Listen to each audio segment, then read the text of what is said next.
നീ എൻ്റെ മകനോ മരുമകനോ ആയി ജനിച്ചിരുന്നെങ്കിലെന്ന് ഞാൻ പലപ്പോഴും കൊതിച്ചിട്ടുണ്ട്.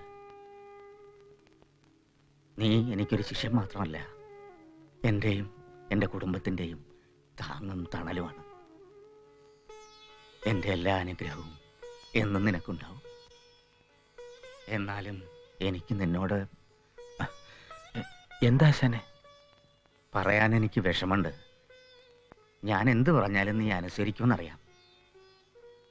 ഇനിമേലിൽ നീ ഇവിടെ വരരുത് മോനെ. എന്റെ കുട്ടികൾക്ക് അത് ചീത്ത പേരുണ്ടാക്കും. അച്ഛാ, എന്തായി പറയുന്നേ? മൊല്ലാക്ക അച്ഛന്റെ ശിഷ്യം മാത്രാണോ? ഈ കുടുംബത്തിലൊരു അംഗം പോലെയല്ലേ? എല്ലാം എനിക്കറിയാം മോളെ. മൊല്ലാക്ക ഇനി ഇവിടെ വന്നാൽ നിങ്ങൾക്ക് ചീത്ത പേരുണ്ടാവും. എന്റെ മക്കള് പട്ടിണി കിടന്ന് മരിച്ചാൽ ഈ അച്ഛൻ സഹിക്കും.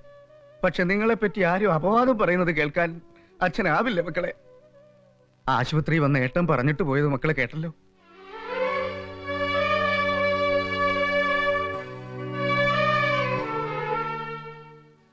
ഞാൻ പോകുന്ന ആശാനെ. മൊല്ലാക്കയോട് ഇങ്ങനെയൊന്നും പറയേണ്ടിയില്ലായിരുന്നു. സ്വന്തം പെങ്ങന്മാരെ പോലെയാ അവൻ നമ്മുടെ മക്കളെ കരുതിയിരിക്കണേ.